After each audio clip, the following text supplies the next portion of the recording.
Ginising ko na nga na yung dalawa dahil naisipan kong iligo sila sa dagat. At naisipan ko rin isama yung lola namin kasi maganda sa katawan niya yung pagpainit sa dagat.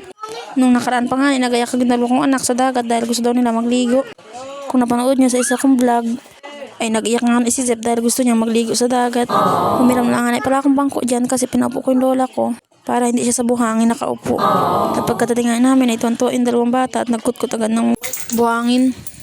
Habang si Sep ay naghahanap ng maliliit na katang. Habang nga ay nagalibang sila dyan sa tabing dagat ay pinuntahan ko muna yung lola ko na nagapainit at nakikipagkwentuhan sa asawa ko. At gusto ko nga sanang picturean yung mga bata kaso lang nga ay ayaw. At gusto nga ay nagakutkot na lang ng buhangin. Kaya nag-video na lamang ako.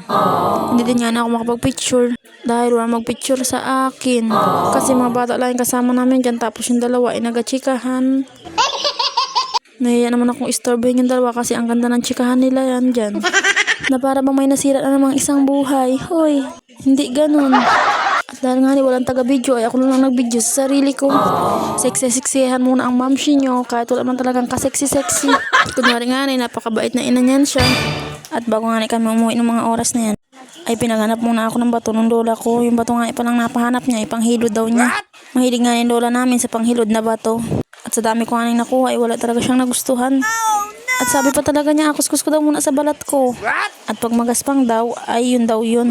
Namula na nga yung balat ko kakakuskus, ay wala pa rin siyang napili. Kaya napasabi na lang akong, huwag ka na maghilod, inay. Galisin na ang apo mo. Kakapahanap mo ng panghilod. Hoy, ba't naman naging galisin? Niyaya ko na nga silang umuwi kasi masyado nang mainit sa balat. Yun lang, thank you for watching.